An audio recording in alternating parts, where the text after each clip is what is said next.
여러분 안녕하십니까. 저는 황작가입니다. 황작가의 총균세, 오늘은 그 마지막 시간입니다. 네, 지난번에 에필로그까지 읽었고요. 오늘은 이제 총균세 이후 이 책이 나온 뒤에 어떤 일이 있었는지, 그리고 추천글, 역자 후기 등을 읽도록 하겠습니다. 제가 가지고 있는 책의 버전이 좀 오래됐던 것 같습니다. 그래서 여기에는 지금 2003 후기로 되어 있는데요. 여러분이 가진 책은 어떤 버전인지 제가 잘 모르겠습니다. 그리고 이게 지금 그대로인지 아니면 조금 바뀌었는지 모르겠는데요. 제가 가진 책을 그대로 읽도록 하겠습니다. 우리 책의 655쪽입니다. 총균세 그 후의 이야기. 총균세에서 다룬 문제를 확장시키면 세계 경제학의 중심 문제에 속하게 된다. 왜 미국이나 스위스 같은 나라는 부유한데 파라과이나 말리 같은 나라는 가난한가? 이러한 경제적 불균등은 부분적으로 인간 제도의 차이에서 기인한다. 그러나 이러한 관점이 틀리지는 않지만 불충분하다는 인식이 증가하고 있다. 네, 소제목입니다. 총균세가 불러일으킨 반향입니다. 총균세는 지난 13,000년 동안 복잡한 인간 사회가 형성되는 과정이 각 대륙마다 다르게 전개된 이유를 밝힌 내용이다. 나는 1996년에 마친 개정 원고를 1997년에 출간했다. 그 이후로는 다른 작업, 특히 사회의 붕괴를 다룬 다음 책을 집필하는 데 몰두했다. 그렇게 7년의 시간이 흘렀고 어느새 나는 총균세에 대한 생각을 잠시 접고 있었다. 총균세는 어떤 책이고 또 출간 이후 그 결론은 어떻게 변하고 확장되었는가. 내 편향된 시각에서 보자면 책의 중심 내용은 여전히 건재하고 출간 이후로도 현대 세계와 근세 사회까지 이 사부에 걸친 이야기가 확장되고 있다는 점은 무척 흥미롭다. 나는 사회가 인간의 생물학적 차이가 아니라 환경의 차이 때문에 각 대륙마다 다르게 발전했다는 요지의 결론을 내렸다. 진보된 기술, 중앙집권적 정치 조직, 그 밖에 복잡한 사회의 여타 특징들은 오직 잉여, 식량의 축적이 가능한 인구 밀도가 높은 정주 사회에서만 나타났다. 여기서 정주 사회는 BC 8500년경에 시작된 농업의 식량을 의존하는 인구라고 되어 있습니다. 하지만 농업의 발생에 주요한 역할을 하는 작물화와 가축화가 가능한 야생식물과 동물종은 대륙에 따라 매우 불균등하게 분포했다. 작물화와 가축화가 가장 용이한 야생종은 지구상에서 9군데의 협소한 지역에 집중되어 있었고 그곳은 식량 생산을 최초 시작한 지역이 되었다. 그리고 그곳에 살던 최초의 거주자들은 총기와 병원균과 금속을 발전시킬 주도적인 위치를 선점했다. 그들의 언어와 유전자가 가축, 농작물, 기술, 문자체계와 더불어 고대에서 현대에 이르기까지 세계를 주도하게 된 것이다. 지난 6년간 고고학자, 유전학자, 언어학자 및 다른 분야의 전문가들은 이 책의 주된 흐름을 바꾸지 않고도 그 내용을 이해하는 데 큰 도움을 줄 여러 발견을 했다. 세 가지 예를 들어보자. 첫 번째로 총균세의 내용을 지리적으로 확장, 적용하기 가장 어려운 부분 중 하나이자 1996년에는 그 선사시대에 관해 거의 언급하지 않았던 일본에 대한 것을 들 수 있다. 그러나 최근에 발견된 유전적 증거는 현대 일본인들이 총균세에서 다룬 다른 나라들과 비슷하게 농업적 팽창의 산물이란 사실을 시사한다. BC 400년경 한국의 식량 생산자들은 남서부 일본을 시작으로 일본 열도 북동부까지 그 세력을 확장하기 시작했다. 이주민들은 집약적인 벼농사와 금속 도구를 전파했고 비옥한 초승달지대에 살던 농경민들이 영역을 넓혀 유럽의 원시 수렵 채집민들과 섞여 현대 유럽인이 된 것처럼 현대 아인우족과 관련 있는 원시 일본인과 섞여 오늘날의 일본인이 되었다.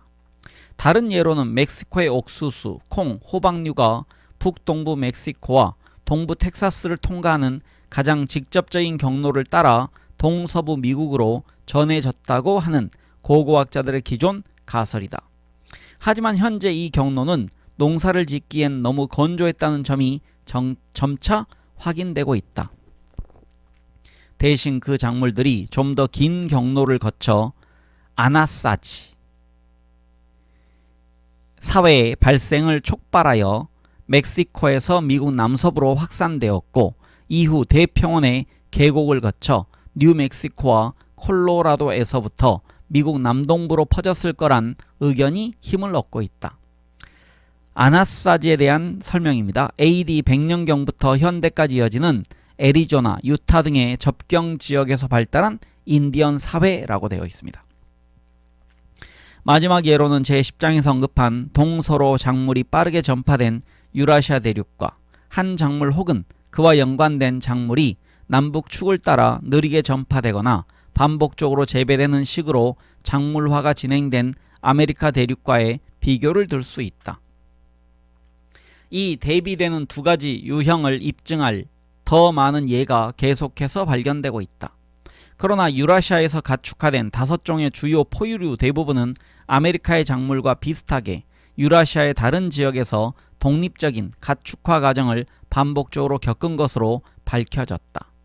이뿐만 아니라 농업의 발생이 어떻게 고대 세계의 농업적 기반을 둔 복잡한 사회의 발생을 촉발시켰는지 하는 문제를 이해하는 데 도움을 준 나를 매혹시킬 만한 여러 발견들이 있었다. 그러나 총균쇠가 이룬 가장 큰 진보는 책의 요점 자체가 아니라 그 설명이 여러 영역으로 확장되었다는 성과이다. 출판 이후 수천 명의 사람들이 내게 편지를 쓰고 전화를 했으며 전자메일을 보내거나 나를 붙잡고 총균쇠에 쓴 고대 대륙의 성격과 그들이 연구하는 현대의 성격 사이에서 발견한 유사점이나 차이점을 얘기했다. 종합하자면 주로 4가지 질문으로 요약할 수 있다. 뉴질랜드의 머스킷 전쟁에 관한 질문이 그중 하나이며, 왜 중국이 아닌 유럽에서 문명이 발전했는지 하는 끊이지 않는 의문, 고대와 현대의 무역에서 진행되는 경쟁의 보다 상세한 유사점들, 그리고 나라별로 빈부의 차가 존재하는 오늘날 상황과 총균세의 관련성이 그것이다. 네, 다음 소제목은 기술 확산의 영향과 기술 습득을 위한 노력입니다. 1996년에 나는 강력한 신기술이 어떻게 확산되는지 실예를 들면서 19세기 뉴질랜드에서 벌어진 머스킷 전쟁이라 명명한 현상에 대해 간략하게 서술했다. 머스킷 전쟁은 1818년과 1830년 사이에 뉴질랜드의 토착민인 마오리족 사이에서 벌어진 복잡하면서도 좀처럼 이해할 수 없는 일련의 부족 전쟁을 뜻한다.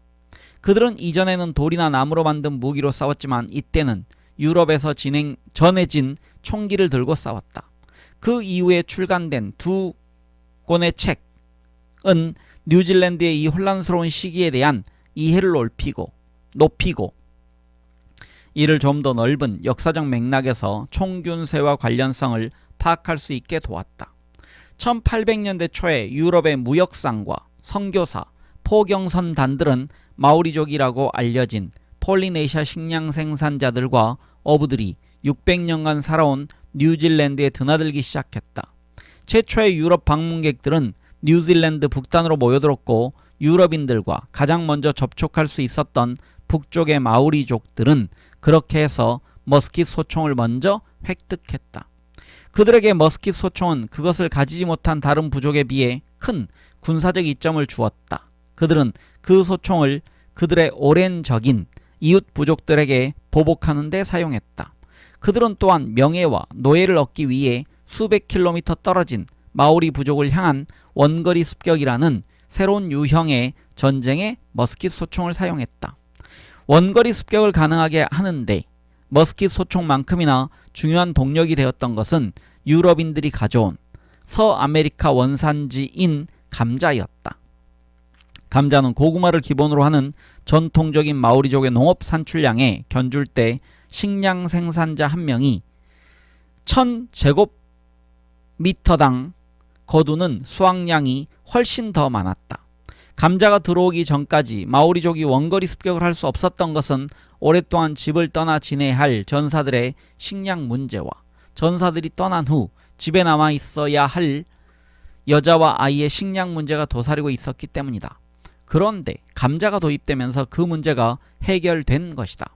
그래서 이 전쟁을 머스킷 전쟁보다 덜 멋지게 포테이토 전쟁이라고도 하는 것이다. 용어야 어찌 되었든 머스킷 포테이토 전쟁은 마오리족 인구의 약 4분의 1이 죽었을 정도로 매우 파괴적이었던 것으로 알려져 있다. 머스킷 소총과 감자를 많이 소유한 부족이 그것들을 조금 가졌거나 아예 가지지 못한 부족을 공격했을 때 그 피해 규모란 이루 말할 수 없었다. 머스킷 소총과 감자를 보유하지 못한 부족 중 어떤 부족들은 그것을 얻어보기도 전에 거의 몰살된 반면 어떤 부족들은 그것을 얻기 위해 결연히 노력한 결과 이전처럼 군사력의 균형을 맞출 수 있었다. 제2장에서 서술한 마오리족에 의해 자행된 모리오리족의 대학살은 이 전쟁의 한 단면을 보여준다. 머스킷 포테이토 전쟁은 지난 만년간 면면이 흘러온 역사의 주요한 과정을 설명한다. 이는 총기와 병원균과 금속 그리고 좀 더 이른 기술적 군사적 이점을 점한 집단이 그렇지 않은 집단을 완전히 대체하거나 새 기술을 공유하게 될 때까지 희생시키면서 확산되는 과정이다. 최근의 역사는 유럽인들이 다른 대륙으로 그들의 영역을 확장시킨 많은 예를 제시한다. 유럽인이 살지 않던 많은 곳에선 총을 가질 기회가 전혀 없었고 결국 그 지역의 삶과 자유는 박탈되었다. 하지만 일본은 총을 습득하는 데 성공했고 괄호 열고 사실은 재습득이지만 독립을 지켜 50년이 채 되지 않은 1904년부터 1905년 사이에 치른 러일 전쟁에서 유럽 세력을 패배시키는 데 그 새로운 총을 사용했다. 북아메리카 평원의 인디언들과 서아메리카의 아라우칸족, 뉴질랜드의 마오리족, 에티오피아인들은 총을 얻어 오랜 기간 유럽인들의 정복에 저항했지만 결국 패하고 말았다. 오늘날 제3세계 국가들은 신기술과 농업의 이점을 습득함으로써 제1세계를 따라잡기 위해 최선을 다하고 있다. 인간 집단이 서로 경쟁하면서 발생하는 기술과 식량 생산의 확산은 지난 만년 동안 수많은 시대와 장소에서 답습되었음이 분명하다. 이런 시각에서 뉴질랜드의 머스킷 포테이토 전쟁은 전혀 특별하지 않다. 이 전쟁은 뉴질랜드에 한정된 순전히 지역적 사건이었지만 다른 지역에서도 비슷한 지역적 사건이 많이 일어났다. 사건이 벌어지는 시공간이 소폭으로 제한되어서 뚜렷한 예를 남기기 때문에 세계적인 관심사라 할 수 있다. 뉴질랜드 북단의 머스킷 소총과 감자가 도입된 이후 약 20년에 걸쳐 뉴질랜드 남단까지 1450km를 퍼져나갔다. 과거의 농업, 문자, 총이 나오기 전 발달한 무기들이 아주 먼 거리까지 전해지는 데는 훨씬 많은 시간이 걸렸다. 하지만 인구의 대체와 경쟁의 근저에 놓인 사회적 과정은 본질적으로 같다. 현재 지구상에는 핵무기를 보유한 8나라가 있다. 그 핵무기가 다른 것들이 지금까지 그랬듯 폭력적인 과정을 밟아 전 세계로 급격히 확산되는 것은 아닌지 의문이다.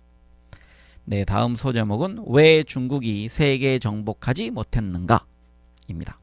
1997년 이후로 활발히 진행된 두 번째 논쟁은 왜 중국이 아닌 유럽인가? 라는 질문이다. 총균세는 대륙 간의 차이를 중시한다. 즉 어째서 유라시아인들이 오스트리아 원주민, 사하라 이남의 아프리카인, 아메리카 원주민보다 지난 1000년간 세계로 진출할 수 있었는지에 대한 질문이다. 그러나 나는 많은 독자들이 또한 왜 유라시아인들 중에서 중국이나 다른 나라가 아닌 유럽이 팽창했는가라는 점을 궁금하게 여긴다는 것을 안다. 그리고 이 명백한 질문에 대한 답을 언급하지 않고 총균세를 결론짓도록 독자들이 내버려두지 않을 것임을 안다. 그래서 후기에 간략히 설명하는 방안을 고려한 것이다. 나는 유럽이 중국을 능가할 수 있었던 배후에 대부분의 역사가들이 제시한 직접적인 요소들, 예를 들면 중국의 유교 대 유럽의 유대 그리스도의 관습, 서구 과학의 발생, 유럽의 중상주의와 자본주의의 발생, 영국의 석탄 보유와 결부된 산림 벌채 등 보다는 좀 더 궁극적인 무언가가 있다고 했다. 이것들과 그 외의 직접적인 요소들의 배후에서 나는 최적 분열 원칙을 보았다. 궁극적인 지리적 요소로 인해 중국은 일찍 통합이 되었고 그 후 대부분의 기간 동안 통합을 유지한 반면 유럽 대륙은 분열되어 있었다. 분열된 유럽은 박해받는 개혁자에게 피난처와 그 외의 지원책을 제공하고 각 나라 사이의 경쟁을 촉진함으로써 기술, 과학, 자본주의의 진보를 육성했지만 통합된 중국은 그러지 못했다. 역사가들은 내게 유럽의 분열과 중국의 통합, 유럽과 중국의 상대적 힘은 내가 설명하는 것보다 훨씬 복잡한 것이라고 지적해왔다. 유럽 혹은 중국으로 유용하게 묶여지는 정치적 사회의 지리적 경계는 수세기에 걸쳐 변했다. 중국은 15세기까지 적어도 기술에 있어 유럽을 이끌었고 미래에도 다시 그렇게 될지 모른다. 이런 사례를 보면 왜 중국이 아닌 유럽인가? 라는 질문은 진지한 설명 없이는 하나의 덧없는 현상으로 언급될지도 모른다. 정치적 분열은 경쟁을 위한 건설적인 토론의 장을 제공했다는 점 외에도 좀 더 복합적인 효과를 낳았다. 예를 들어 경쟁은 건설적인 만큼 파괴적이라는 사실이다. 1, 2차 세계대전을 생각해보라. 분열 자체는 획일적인 것이 아니라 다면적인 개념이다. 혁신에 미치는 분열의 영향은 자유와 같은 요소들에 의지한다. 자유로운 사상과 인간은 파편화된 그들이 각각 별개의 것이거나 단지 서로를 복제한 것에 불과하든 간에 그 파편 사이의 경계를 가로지를 수 있다. 그 분열이 최적인지 아니면 다시 읽겠습니다. 그 분열이 최적인지 아닌지는 당시에 적용된 최적의 기준에 따라 변할 것이다. 기술 혁신을 위해서는 최적 상태의 정치적 분열이라 할지라도 경제적 생산성, 정치적 안정성, 인간 행복에는 최적이 아닐지도 모른다. 사회과학자들 대부분은 아직까지도 유럽과 중국이 서로 다른 역사적 과정을 거쳐왔다고 명확히 설명하는 것을 선호하는 것 같다. 예를 들면 잭 골든스톤은 최근의 평론에서 유럽, 특히 영국에서 발달한 기관 과학의 중요성을 강조했는데 이는 과학이 기계와 엔진의 발전에 적용되었다는 의미이다. 골드스톤은 다음과 같이 말했다. 산업화 이전의 모든 경제는 에너지 활용에 있어 양과 집중이라는 두 가지 문제에 직면해 있었다. 산업화 이전의 경제에 적용 가능한 기계 에너지의 양은 흐르는 물과 양분을 섭취한 동물이나 사람, 이용 가능한 바람으로 제한되었다. 지리적으로 구획이 나뉜 어떤 지역에서도 이 양은 엄격히 제한되었다. 화석 연료에 내재한 에너지를 유용하게 추출하기 위한 수단을 고안한 최초의 경제나 군사, 정치적 힘이 얻은 이익은 실로 막대한 것이었다. 방적, 수상, 육상 운송, 벽돌 제조, 곡물 타작, 쇠 제조, 삽을 이용한 작업, 건설 등 영국 경제를 변형시킨 모든 제조 과정에 증기기관이 적용되었다. 그러므로 기관 과학의 발전은 유럽 문명에 들이닥친 필연적 발전이라기보다는 비록 아주 우발적이지만 17세기와 18세기 영국에서 일어난 구체적 상황이 우연히 일치된 결과였다. 만약 이 추론이 옳다면 자세한 지리적, 생태적 설명은 필요하지 않을 것이다. 그램 랭은 총균세 후기에서 언급한 나의 견해와 비슷하게 그에 반대되는 소수 의견을 상세히 주장했다. 유럽과 중국의 생태적, 지리적 차이는 이 두 지역에서 싹튼 과학이 걷게 될 매우 상이한 운명을 설명하는 데 도움이 된다. 첫째, 유럽에서 강우 농업은 국가 발전에 어떠한 기여도 하지 못했고 대부분은 지역사회로부터 멀리 떨어진 곳에서 시행되었다. 그리고 유럽의 농업혁명이 농업의 잉여 생산을 증대시킬 때는 중세 후기 중앙집권적 국가가 발생하기에 앞서 대학과 같은 도시 시설이 설치됨에 따라 상대적으로 자주적인 도시가 성장하게 되었다. 반대로 관계시설과 치수를 이용한 중국의 농업은 주요 강 연안에서 일찍부터 중심 도시가 발전할 수 있게 했다. 반면 도시와 그곳의 사람들은 유럽에서 찾아볼 수 있는 지역자치의 수준에 이르지 못하였다. 둘째, 유럽의 지리적 조건과 다른 중국에서는 독립적인 나라가 장기간 자립할 수 없었다. 대신 중국의 지리적 여건은 제국이 통치할 때에 상대적 안정을 이루어 장기간 광대한 지역을 정복하고 통합하는 데 용이하게 작용했다. 결과적으로 중국의 국가체계는 현대과학의 출현에 필요한 대부분의 조건들을 억압했다. 위에서 약술한 설명은 확실히 너무 단순하다. 하지만 이런 종류의 설명이 갖는 장점 중 하나는 유럽과 중국 사이의 차이를 사회적, 문화적 차이 이상으로 접근하지 않으려는 설명 방식을 피할 수 있다는 점이다. 그런 설명이 갖는 언제나 유럽과 중국이 사회적, 문화적 요소에서 차이를 보이는 이유와 같은 보다 깊은 질문에 부딪히게 된다. 그러나 지리와 생태에 궁극적인 뿌리를 두는 설명은 근원에 도달한다. 역사가들에게는 왜 중국이 아닌 유럽인가라는 질문에 답하는 이러한 여러 접근들을 융화시키는 일이 과제로 남아있다.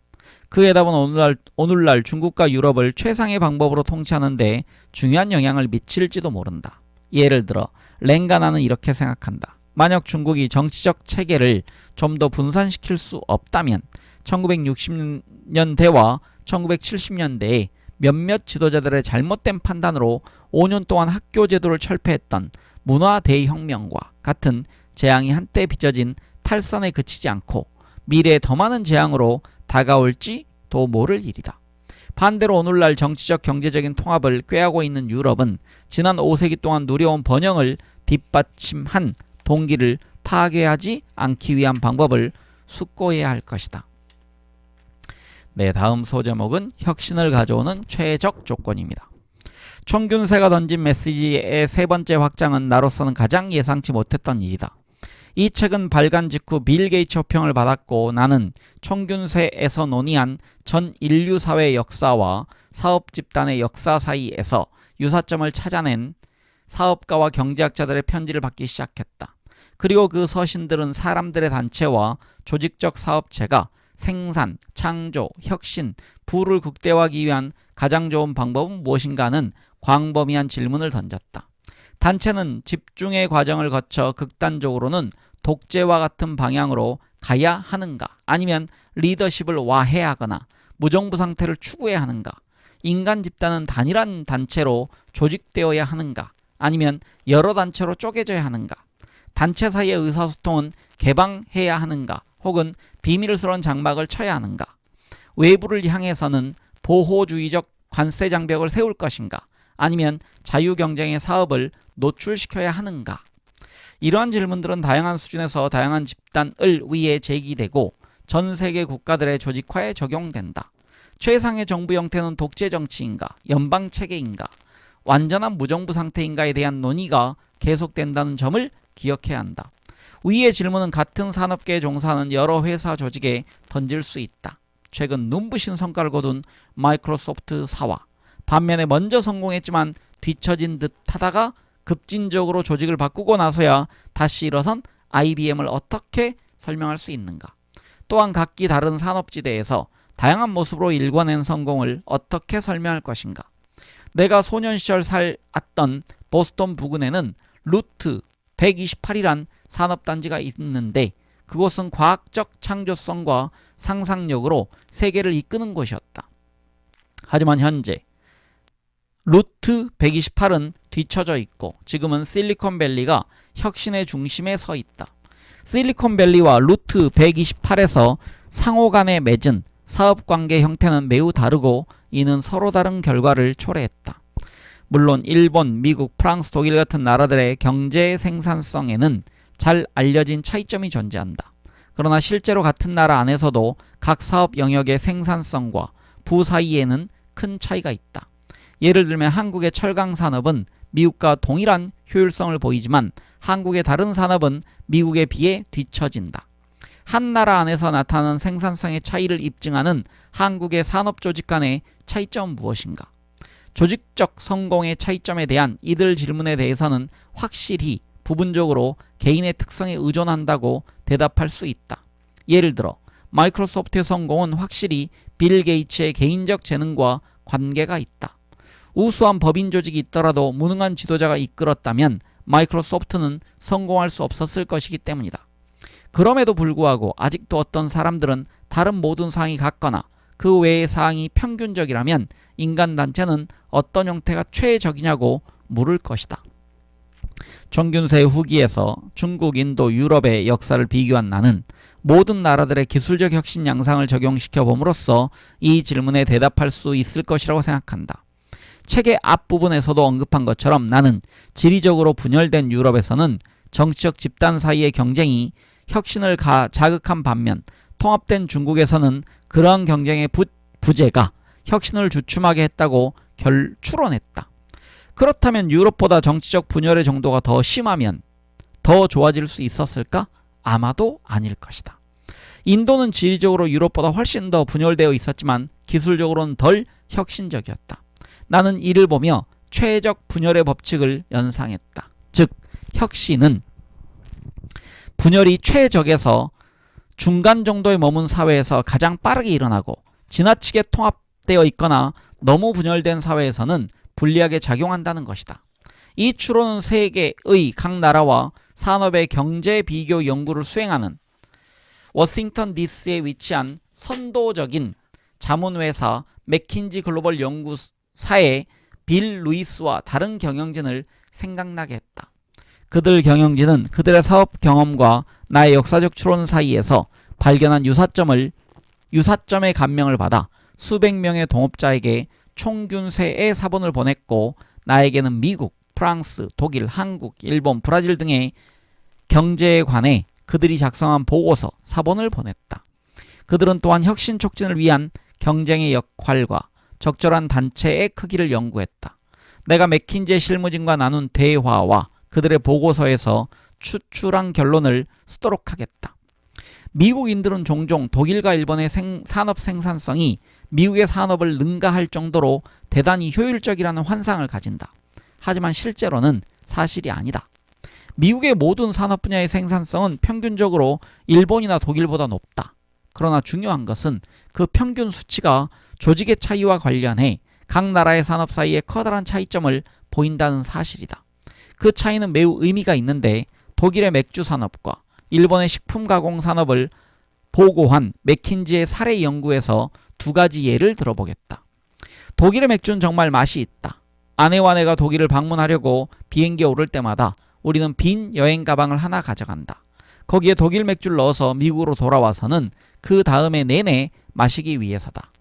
그러나 독일 맥주 산업의 생산성은 미국 맥주 산업의 약 43%에 지나지 않는다. 한편 독일의 금속 가공과 철강 산업은 미국과 생산성과 동등하다.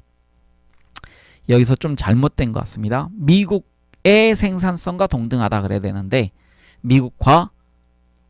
미국과를 쓴다면 생산성이 그래야 되는데 네, 그래서 제가 고쳐 읽겠습니다. 한편 독일의 금속 가공과 철강 산업은 미국의 생산성과 동등하다. 제가 고쳐 읽었습니다. 산업의 조직화를 완벽히 갖춘 이후에도 왜 독일인들은 맥주의 그 결과를 적용하지 않는 걸까? 소규모 생산을 고집한 독일의 맥주 산업은 어려움을 겪고 있다. 독일에는 1000여 개의 작은 맥주 회사가 있는데 각 양조장은 실질적으로 지역에서 독점적 지위를 차지하기 때문에 서로 경쟁을 피할 수 있으며 수입 경쟁에서도 보호받는다. 미국에는 연간 230억 리터의 맥주를 생산하는 67개의 거대 맥주 양조장이 있다. 독일 내 1000여 개의 모든 양조장을 합쳐도 그 양의 절반 정도만을 생산한다. 그래서 미국 양조장은 독일 양조장보다 평균 31배나 더 많은 맥주를 생산한다. 이런 결과는 지역적 성향과 독일 정부 정책에서 그 원인을 찾을 수 있다.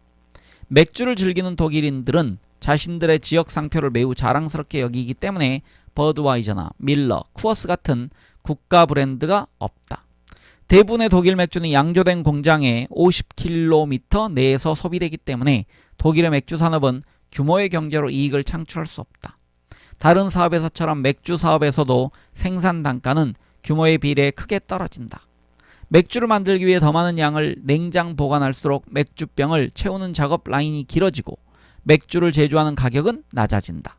경쟁이 없고 겨우 1000개의 지역을 각각 독점할 뿐인 독일의 작은 맥주 회사들은 상대적으로 비효율적일 수밖에 없다. 독일의 애주가 한 사람 한 사람이 지역 맥주에 품는 긍지는 외국 맥주가 독일 시장에서 경쟁하는 것을 어렵게 하는 독일법에 의해 더욱 강화된다. 독일 정부는 첨가 가능한 맥주 성분을 정확히 표시하는 소위 맥주 순도법을 제정했다. 당연한 말이겠지만 정부가 제정한 순도 명세는 미국, 프랑스, 스웨덴 양조장이 아니라 독일 양조장에서 맥주에 주로 섞는 성분을 기준으로 한다. 이런 법 때문에 독일로 수출을 꾀하는 외국 맥주는 많지 않다. 더불어 이러한 비효율성과 높은 가격 때문에 맛 좋은 독일 맥주는 예상보다 훨씬 적은 양이 수출된다. 독일의 레벤브라우 맥주를 미국 전역에서 볼 수 있다고 반박하기 전에 미국에서 마시는 그 병의 상표를 읽어보기 바란다. 그러면 그것이 독일이 아닌 생산성과 규모의 경제를 실현한 북아메리카의 큰 공장에서 인가를 받아 만들어진 것임을 알 수 있을 테니 말이다. 이 얘기는 브랜드는 독일 맥주 브랜드지만 생산은 미국에서 한다는 얘기입니다. 독일의 비누 사업과 가전 산업 역시 이와 비슷하게 비효율적이다. 그들의 회사는 서로 경쟁하지 않고 외국과의 경쟁에도 노출되지 않았다. 그리고 국제적으로 최고로 인정받는 기술을 습득하지 않는다. 당신이 독일산 텔레비전을 마지막으로 샀던 때는 언제인가? 하지만 이만큼 독일은 이런 가전제품이나 비누 산업에서 뒤처져 있다는 얘기입니다. 하지만 독일의 금속과 철강 산업에는 이러한 단점이 통용되지 않았다. 이 업종에 종사하는 거대한 독일 회사들은 자국 내에서뿐만 아니라 국제적으로도 경쟁해야 하므로 최고의 국제적 기술을 습득해야 했다. 내가 맥킨지 보고서에서 가장 선호하는 다른 예는 일본 식품 가공 산업에 관한 것이다. 미국인은 일본의 효율성을 두려워하는 경향이 있다. 물론 일부 산업에서는 그 효율성을 무시할 수 없는 게 사실이지만 식품 가공 산업에서는 아니다. 일본의 식품 가공 산업의 효율성은 미국의 32%에 불과하다. 인구가 일본의 2배인 미국에 단지 2만 1000개의 식품 가공 회사가 있는데 비해 일본의 식품 가공 회사는 6만 7천 개에 달한다. 다시 말해 미국 식품 가공 회사는 그 규모가 일본의 회사보다 평균적으로 6배나 큰 것이다.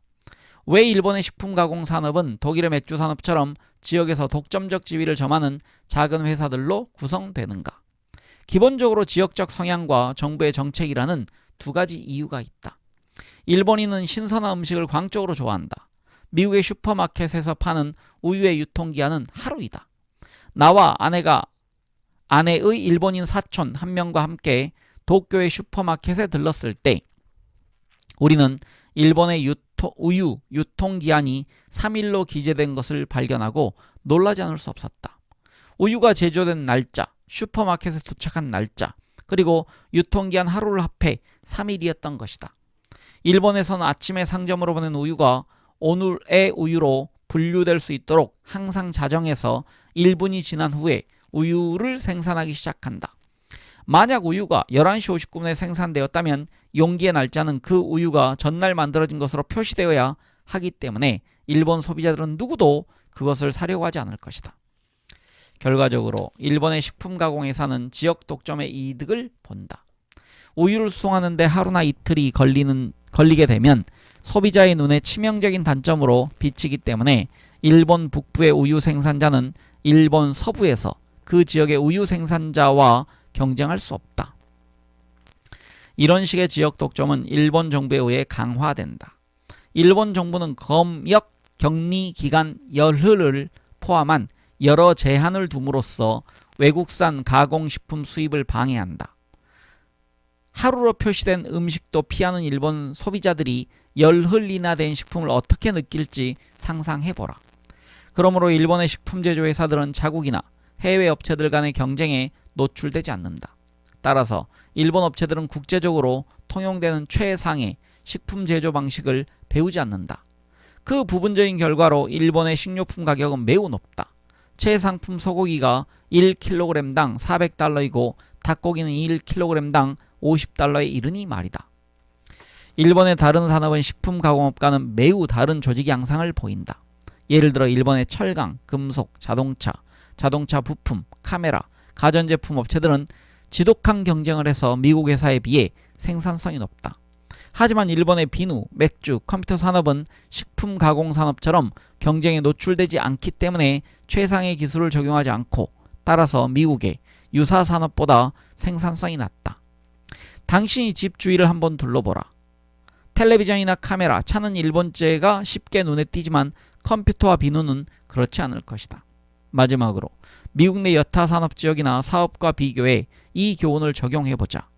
총균세 출간 이후 나는 실리콘밸리와 루트 128 산업단지의 사람들과 여러 시간에 걸쳐 이야기를 나누었는데, 그들은 나에게 이 두 산업지역 내 회사들의 성격이 꽤 다르다고 지적했다.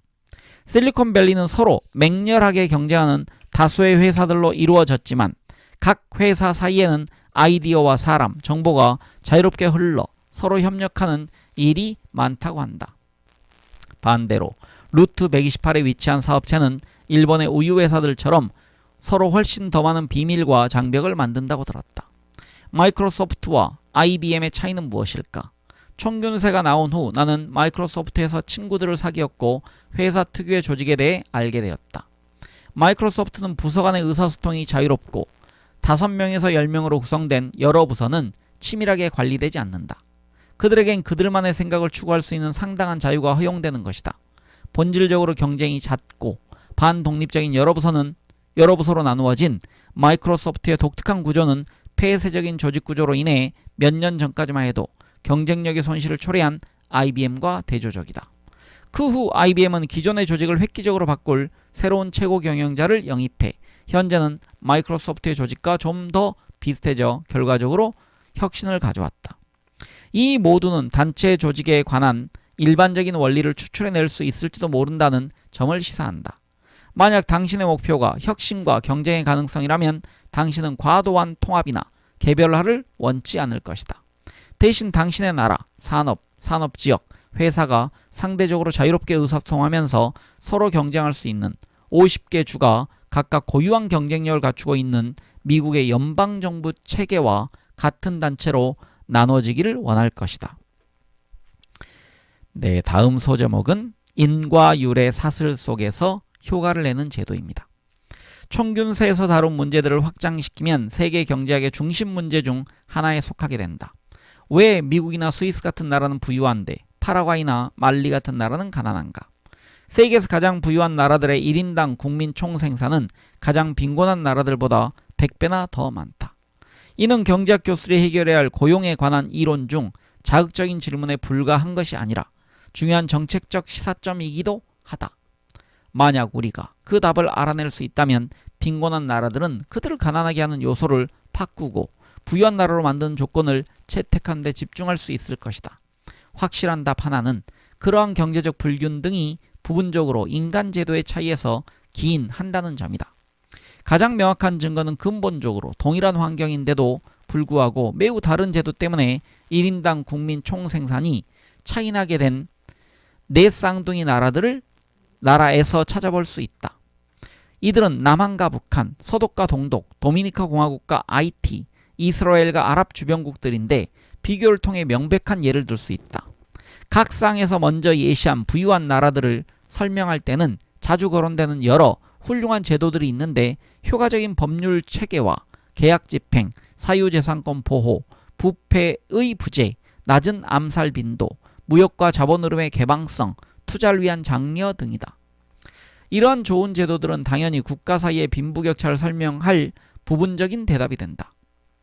대부분의 경제학자들은 나아가 훌륭한 제도들이야말로 압도적으로 중요한 설명을 할 수 있다고 믿는다. 빈곤한 나라들이 훌륭한 제도를 발전시키는 것을 그들의 최우선 과제로 삼고 많은 정부와 기관, 재단들이 그들의 정책과 외국의 원조, 대출 계획을 세울 때에는 이 설명을 토대로 한다. 하지만 좋은 제도에 대한 관점이 틀리지는 않지만 불충분하다는 것과 빈곤한 사람들이 부유해지려고 한다면 다른 중요한 요소들이 필요하다는 인식이 증가하고 있다. 이 인식은 그 자체로 정책적 시사를 내포한다. 파라과이나 말리와 같은 빈곤한 나라가 단지 좋은 제도를 채택하는 것만으로도 이들 나라들이 미국과 스위스의 1인당 국민 총생산을 달성할 수 있을 거라고 누구도 예상할 수 없다. 좋은 제도를 둘러싼 관점에 대한 비평은 두 가지 주요 유형이 있다. 하나는 좋은 제도 외에도 공중위생이나 농업 생산성에 영향을 끼칠 토양과 기후적인 제한과 환경적 민감성 같은 다른 직접적 가변성이 중요하다는 사실을 인지하는 것이다. 그리고 두 번째 유형은 좋은 제도의 기원과 관계가 있다. 후자의 비평에 따르면 좋은 제도를 보다 실제적인 관심에서 기원했다고 보지 않고 직접적인 영향으로 고려하는 것은 충분치 않다.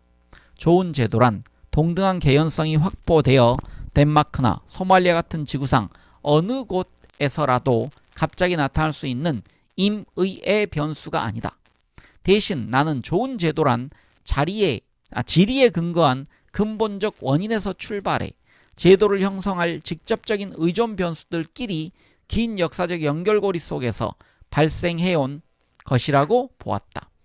만약 우리가 현재 좋은 제도가 결여된 나라에 빨리 그것을 만들어 주려 한다면 그 고리를 이해하는 일이 필수적이다. 청균세에서 나오는 오늘날 새로운 권력으로 떠오르는 나라들은 여전히 식량 생산을 근거로 지배한 오래된 중심지로 수천 년 전에 통합되었거나 그곳 사람들이 다시 살게 된 곳들이다. BC 8000년 당시에 역사가 지금도 우리를 무겁게 짓누르고 있는 것이다 라고 언급했다. 경제학자 올슨, 힙스, 박스테트, 첸다, 푸터맨 등이 새로 쓴 두 논문은 이 자명한 지배의 역사를 상세하게 분석했다. 농업이나 도시사회의 역사가 오랜 지역에 세워진 나라들은 다른 변수들을 통제한 후에도 역사가 짧은 나라들보다 1인당 국민 총생산이 좀 더 높았다. 그리고 그 결과는 국민 총생산 사이의 격차를 대부분 설명한다. 아직까지 국민 총생산이 낮거나 최근 낮아진 나라들 중 한국, 일본, 중국 같은 농업이나 도시사회 역사가 오래된 지역에 자리한 나라들은 훨씬 풍부한 천연자원을 가졌지만 역사가 짧은 뉴기니나 필리핀 같은 나라보다 성장률이 높다. 도시사회와 농업을 경험하기 위해 숙련된 행정가와 시장 경제의 경험 등이 필요했듯이 이러한 역사적 효과에는 명백하고도 다양한 이유가 있다. 통계로 봤을 때 궁극적인 역사적 효과는 훌륭한 제도에 잘 알려진 직접적 요인에 의해 부분적으로 변화하는 것으로 드러났다. 하지만 좋은 제도의 통상적인 수단을 적용한 후에도 또 다른 역사의 광범위한 영향이 존재하기 때문에 이를 중재할 다른 직접적인 기능이 또한 있어야 한다. 좀 더 빨리 그 사슬로 전진하도록 개발도상국을 돕기 위해 풀어야 할 중요한 문제는 도시사회와 농업의 오랜 역사로부터 현대의 경제적 발전에 이르는 상세한 인과율의 사슬을 이해하는 일이다. 곧 총균세의 주제는 고대 세계를 이끈 원동력뿐만 아니라 현대 세계의 연구를 위해서도 꼭 필요한 것이다.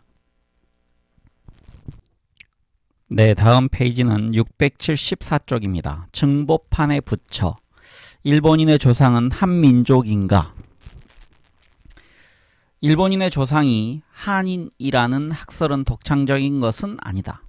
하지만 종래의 고고학과 문헌 사학에 치중했던 한일 관계사 연구와는 달리 첨단 과학의 지식을 도입한 권위 있는 서구의 학자가 일본인의 뿌리를 재조명했다는 점에서 획기적인 것이라고 생각된다.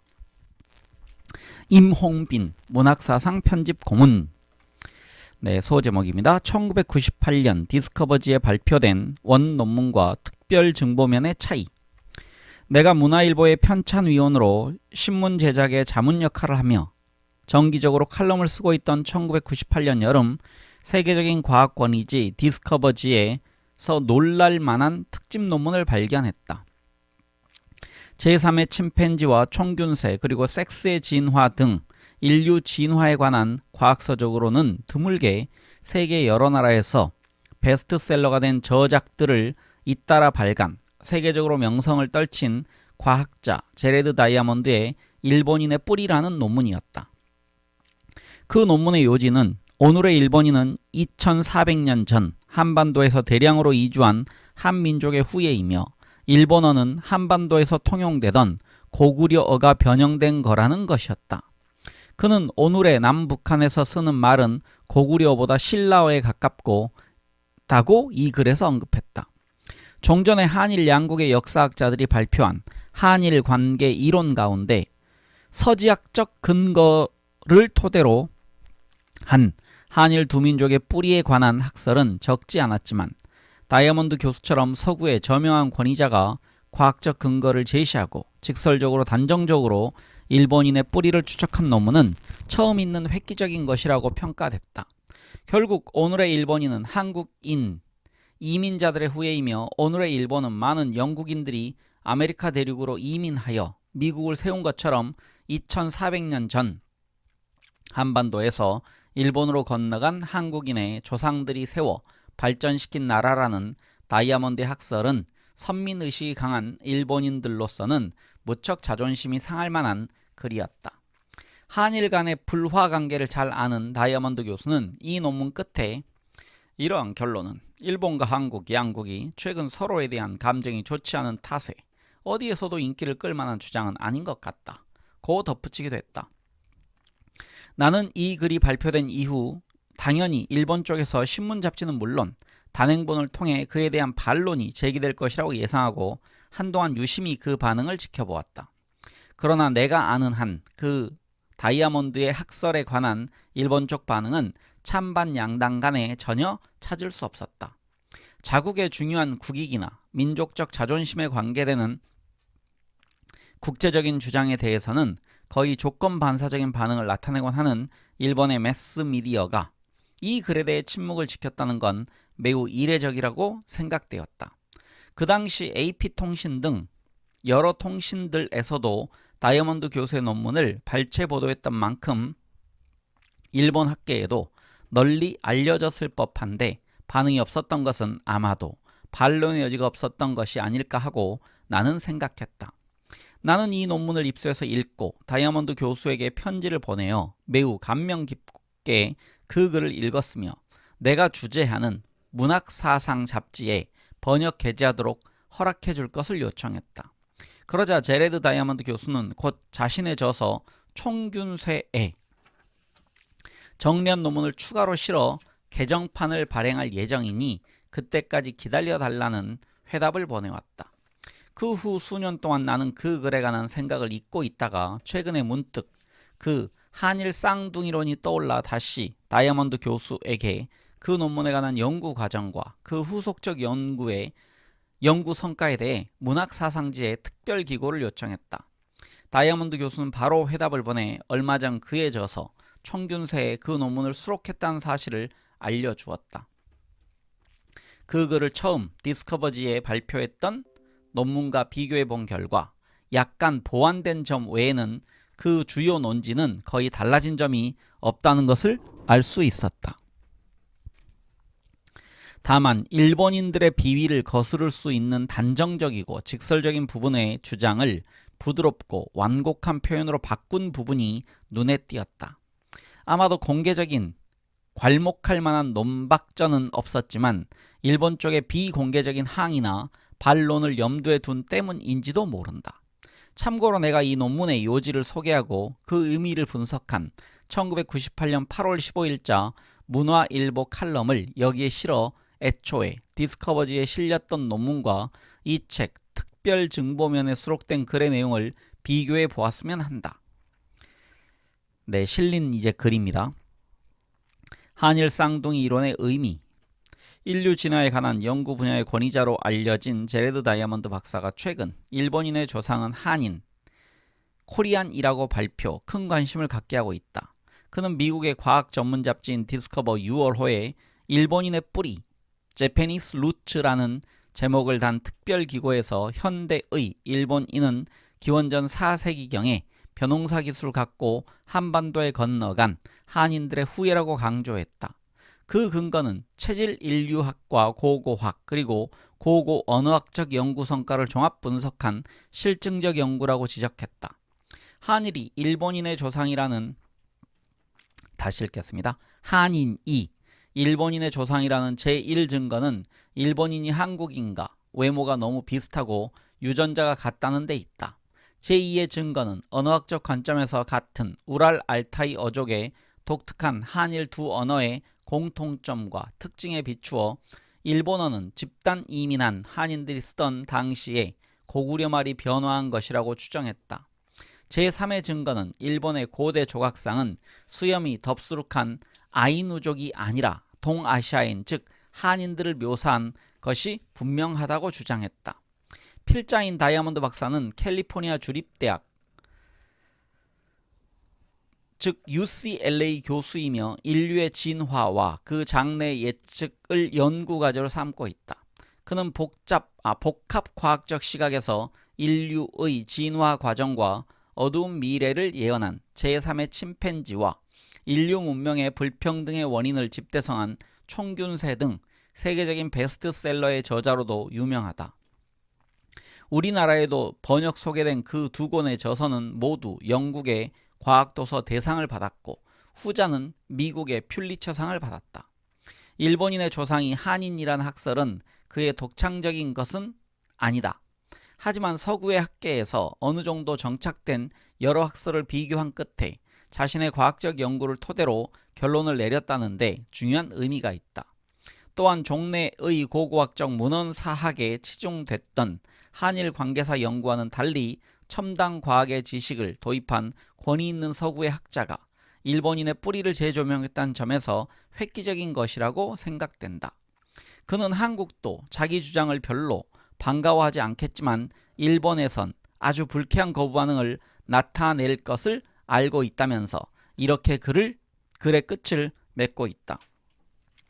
역사는 한일 양 국민에게 상호 불신과 증오의 여지를 제공해주고 있다. 그 때문에 그들이 역사적으로 얼마나 밀접한 관계에 있었는지를 증명하는 결론을 반가워하지 않을 것이다. 마치 아랍인과 유대인처럼 한국인과 일본인들은 핏줄이 이어져 있지만 서로 오랜 전통적인 상호 적대적 감정을 떨치지 못하고 있다. 하지만 그런 대립과 갈등은 상호간에 파괴적일 뿐 이로울 건 아무것도 없다. 분명히 한일 양 국민들은 유년기를 함께 지낸 한 핏줄의 쌍둥이 형제와 같다. 이제 동아시아의 정치적 미래는 그들 사이에 오랜 유대를 성공적으로 재발견함에 따라 크게 좌우될 것이다. 나는 이 글을 읽고 우연한 기회에 알게 된 그에게 편지를 보내어 한국어로 번역 소개하고 싶다는 뜻을 전했다. 그러나 그는 현재 한 권의 책으로 출판하기 위해 보완을 진행 중에 있으니 책으로 출판할 때까지 기다려달라는 회신을 보내왔다. 디스커버지에 기고한 서론 정도의 맛보기 같은 글을 한국인에게 널리 읽히고 싶지 않다는 뜻인 것 같았다. 때마침 김대중 대통령의 10월 방일 외교 일정이 밝혀지면서 21세기를 맞는 새로운 한일 동반자 관계를 확립한다는 공동선언이 있을 것이라고 예고됐다. 하지만 그런 선언이 한두 번이 아니라 여러 차례 되풀이된 전례에 비추어 그 실효성은 미지수라고 하겠다. 문제는 아무리 금성맹약을 해도 일본 군대, 위안부 문제 같은 과거 청산의 걸림돌이 불거져 나오거나 독도 문제 같은 현실 문제에 일본 측이 인색하고 부질없는 허욕을 발동할 때마다 설린 우호의 다짐은 물거품이 되고 마는 데 있다. 그런 어정쩡한 불화 관계는 한일 양국에 큰 손실을 초래할 수밖에 없다. 유럽 여러 나라의 경우처럼 한일 간의 상극 갈등의 역사보다 훨씬 길고 훨씬 심각한 구적 관계도 슬기롭게 청산하고, 여기서 구적이라는 얘기는 오래된 그 적이란 얘기입니다. 유럽 각국이 유럽연합의 깃발 아래 하나의 국가로 통합해가는 지구촌 시대에 우리는 살고 있다. 그런 관점에서 한일 양국의 종국적 과거 청산과 영원한 설린 우호 관계를 확립하기 위해서 다이아몬드 박사의 한 핏줄 쌍둥이 형제론이 일본인에게는 솔직한 과거 청산을 촉구하고 한국인에게는 과거를 너그럽게 용서토록 하여 항구적인 우호 관계의 확립을 위한 자극제가 되었으면 한다. 문화일보 1998년 8월 15일자. 네, 뒤에는요 이 책에 대한 추천의 글이 있습니다. 제목은요. 1998년 퓰리처상을 수상한 명저 총균쇠의 진가. 네, 글쓴이는요. 이현복 서울대 언어학과 명예교수. 네, 소제목입니다. 저자는 생물학과 인류학의 권위자이며 한글의 예찬자로도 유명하다. 총균쇠는 제3의 침팬지로 우리에게도 이미 잘 알려진 제레드 다이아몬드 박사의 역조로 1998년 퓰리처상을 받은 명저이다. 다이아몬드 교수는 미국 캘리포니아 주립대 의과대학 생리학 교수일 뿐만 아니라 인류학과 역사학의 조예가 깊으며 나아가서 인간의 언어와 문자에도 전문학자 못지않게 해박한 지식을 갖고 있다. 특히 그는 인류의 문자를 비교 검토하면서 한글의 우수성을 설파한 논문을 1994년 미국의 과학 전문지 디스커버에 싣기도 했다. 그래서 국내에 널리 알려졌다. 이를 계기로 다이아몬드 교수는 우리나라 학계의 초청을 받아 1995년 10월 한글날 서울에서 개최된 한글 관련 국제회의에 참석해 한글의 우수성에 관한 강연을 한 적도 있다. 제3의 침팬지에서 인류의 진화 과정을 분석한 끝에 전쟁과 환경 파괴 등 인간이 지닌 공격성과 폭력성에 대해 엄중한 경고를 했던 저자는 총균쇠에서는 오늘날 세계에 존재하는 문명의 불평등의 원인을 생태지리학, 생태학, 유전학, 병리학, 문화인류학, 언어학 등에 의한 종합적인 접근을 통해 많은 의문을 명쾌하게 규명하고 있다. 네, 다음 소제목은 문명 간의 불평등은 왜 일어났는가? 입니다. 오늘날 세계는 문명의 차원에서 불평등이 존재한다는 것을 누구나 알고 있다. 유라시아에서 발원된 여러 민족, 특히 유럽과 동아시아에 살고 있는 사람들과 아메리카로 이주한 사람들이 세계의 부와 힘을 독점하고 있는 반면 오스트레일리아, 남북 아메리카, 아프리카 남단의 원주민들은 백인 이주민들에게 예속되어 있다. 어째서 이런 일이 일어났는가? 어째서 인류의 발전은 각 대륙마다 다른 속도로 진행되었을까? 그런 문명의 불평등이 굳어진 직접적인 원인에 대한 설명은 비교적 간단하다. 그것은 어떤 민족들은 총기, 병원균, 쇠를 비롯한 여러 요소들을 발전시켜 남보다 먼저 정치적, 경제적 힘을 얻은 반면에 어떤 민족들은 끝까지 그러한 힘의 요소들을 발전시키지 못했던 차이가 컸기 때문에 빚어진 결과이다. 그러면 어째서 그런 차이가 벌어진 것일까? 저자는 이 같은 물음에 답하기 위해 먼저 인류가 유인원에서 갈라져 나온 700만 년 전부터 최종 빙하기가 끝나던 13,000년 전까지 거슬러 올라가서 이르기까지 인류의 진화와 그 역사를 간략하게 살펴본다. 아프리카에서 기원한 인류의 조상들이 차츰 다른 대륙으로 퍼져나간 과정을 검토한 끝에 일부 대륙에서 인류의 발전은 다른 대륙에서의 발전보다 시간적으로 앞섰다는 결론을 얻는다.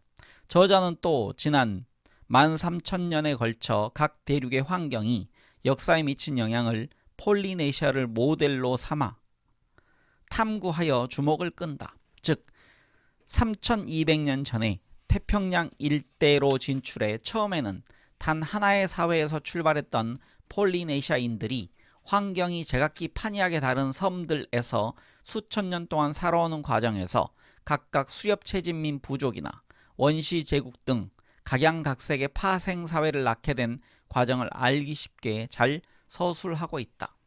저자는 또 선사시대의 야생동물과 식물이 가축화되고 농작물화되는 과정을 살피고 식량 생산 방식이 다른 지역으로 확산 이동하는 방향과 속도의 차이와 그로써 빚어진 엄청난 결과를 상세하게 검토하고 있다. 이 외에도 서로 다른 대륙의 민족들이 충돌하게 된 사건들, 그 중에서도 역사상 가장 극적인 만남들을 집중적으로 연구한 대목도 매우 괄목할 만하다. 예컨대 스페인의 정복자 프란시스코 피사로의 군대가 잉카 제국 최후의 황제인 아타우 알파를 생포한 사건 따위를 들 수 있다. 그 결과 저자는 서로 다른 대륙의 민족들이 충돌했을 때 승리한 쪽이 지닌 강점이란 곧 식량 생산을 할 수 있는 우위였다는 사실을 발견한다. 그 정복자들의 힘이란 야생 먹거리를 사냥하거나 채집하는 대신 농업이나 목축을 통해 식량을 생산하는 데서 나오는 바로 잉카족을 정복할 수 있었던 힘이라고 지적한다.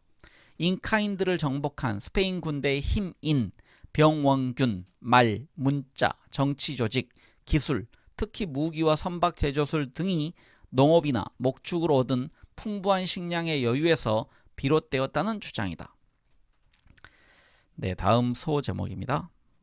민족마다 역사가 다르게 진행된 것은 각 민족의 생물학적 차이 때문이 아니라 환경적 차이 때문이다.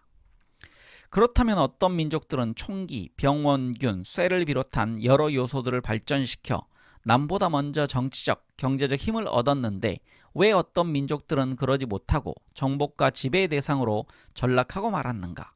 그들은 과연 생물학적으로 열등했기 때문에 지배를 당할 수밖에 없었는가? 저자는 그러한 결과가 나타나게 된 원인이 민족 간의 생물학적 차이가 아니라 환경적 차이에서 빚어졌다고 규정한다. 인간 사회가 초기의 추장 사회의 수준을 넘어 경제적으로 더 복잡하고 사회적으로 계층화되며 정치적으로 중앙 집권화된 사회로 발전할 때는 언제나 식량 생산이 그 기반이 되는데 식량 원인? 여기서 식량 원인이 아니고 식량 원인 가축화, 작물화의 후보가 되는 야생 동식물의 종류와 수요가 각 대륙마다 차이가 있었다는 것이다. 각각의 대륙에서도 동식물의 가축화, 작물화는 유난히 조건이 좋은 지역에서 집중적으로 이루어졌다. 기술 혁신과 정치 제도에 있어서도 대부분의 사회는 스스로 발명하는 것보다 다른 사회로부터 받아들인 것이 훨씬 많은데 한 대륙에서의 확산과 이동은 그곳의 여러 사회가 발전하는 데 있어 중요한 영향을 미친다. 그러므로 두 번째 차이는 바로 확산과 이동의 속도에 영향을 미치는 요인들이고 이것들이 대륙마다 달랐다는 것을 잘 설명하고 있다. 또한 각 대륙의 면적과 인구의 차이도 환경적 요인으로 꼽힌다. 면적이 넓거나 인구가 많다는 것은 곧 잠재적인 발명가의 수가 많고 서로 경쟁하는 사회의 수도 많으며 도입할 수 있는 혁신의 수도 많다는 것을 의미하며 여기에서 우열의 차이가 생겼다는 것이다. 그것은 또한 혁신적인 문물을 늘 도입하고 보존해야 한다는 압박감도 크다는 뜻인데 혁신적 문물의 도입과 보존에 실패하는 사회는 결국 경쟁에서 도태되게 마련이다.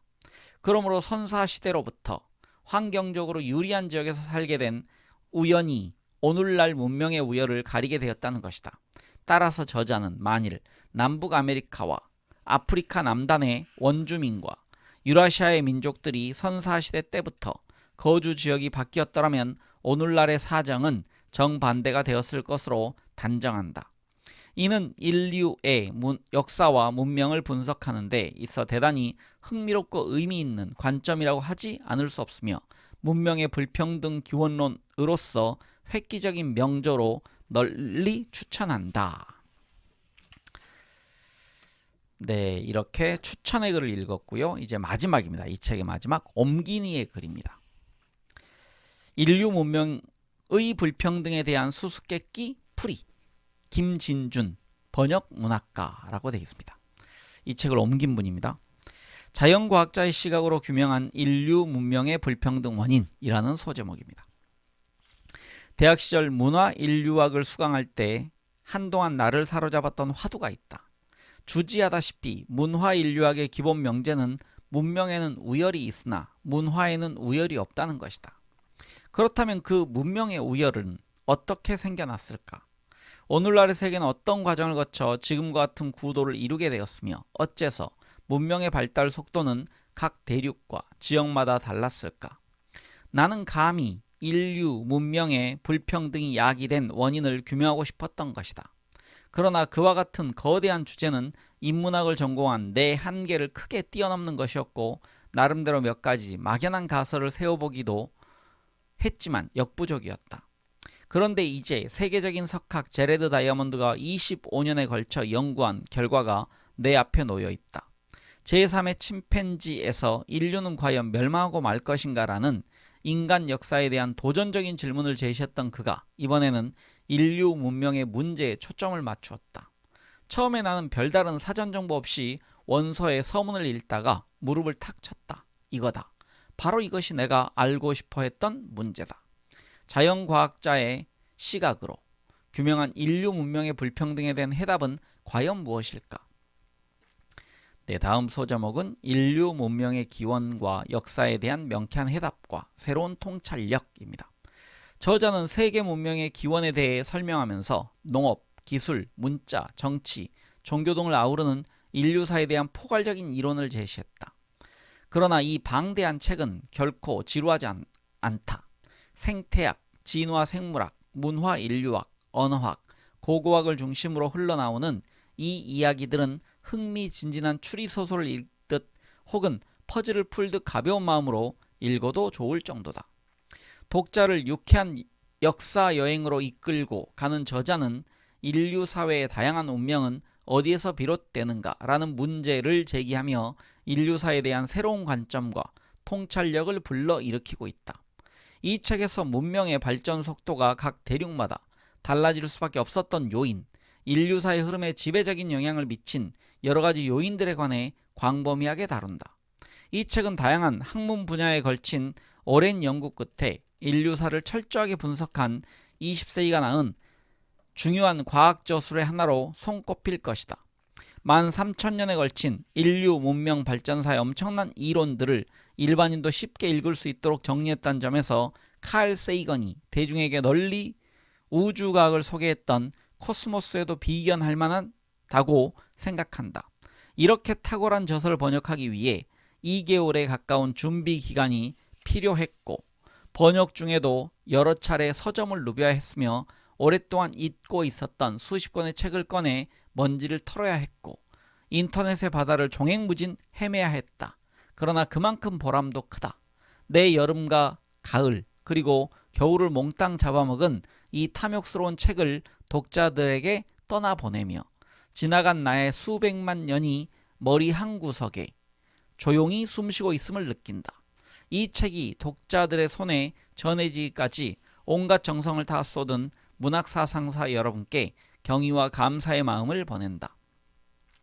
이 책의 텍스트로는 W.W. 노튼사의 양장 초판본 Guns, Germs and Steel 1997년을 사용했다. 참고로 초고의 부제는 원래 알기 쉬운 인류의 13,000년 약사 A Short History of Everybody for the Last 13,000 Years 였으나 초판을 찍을 때 인간 사회의 다양한 운명으로 변경되었음을 부기한다. 네, 인간 사회의 다양한 운명은 The Fate of Human Societies 입니다. 아마도 인류의 과거뿐만 아니라 미래까지 암시하려는 의도가 아니었나 싶다. 네, 제가 가지고 있는 원서의 제목과 부제도요. 이건 이제 Guns, Germs and Steel 한 다음에 The Fate of Human Societies 이렇게 되어 있습니다. 네, 제가 이 책을 이제 다 읽었습니다. 맨 뒤에는 이제 참고 문헌이 있고요. 저희가 지금 686쪽까지 읽었는데 근 700페이지 가까운 책을 읽었습니다. 그리고 저는 이 책을 지금 두 번째 읽었는데요. 제가 맨 처음에 읽었던 때가 기억이 잘 안 납니다. 이게 15년 전쯤인지 20년 전쯤인지 대략적으로 한 15년 전쯤이었을 것 같은데요. 이 책을 두 번째 읽으면서 이런 내용이 있었나? 내가 이 첫 번째 책을 읽을 때, 이 책을 읽을 때 이런 내용을 내가 읽었었나 할 정도로 다시 읽으면서 좀 새로운 느낌들 그리고 사실 확인들을 할 수 있었습니다. 네, 이 긴 책 그리고 어찌 보면 일생에 한 번은 읽어야 될 것처럼 느껴지는 그런 과제를 함께 풀었다는 의미에서 이 책의 읽기가 또 다른 의미를 지닐 것 같습니다. 네, 좋은 책을 함께 읽어주신 많은 분들 감사드립니다. 저는 다른 책에서 또 여러분들과 함께 하도록 하겠습니다. 모두 행복한 나날들 되시기 바랍니다. 감사합니다.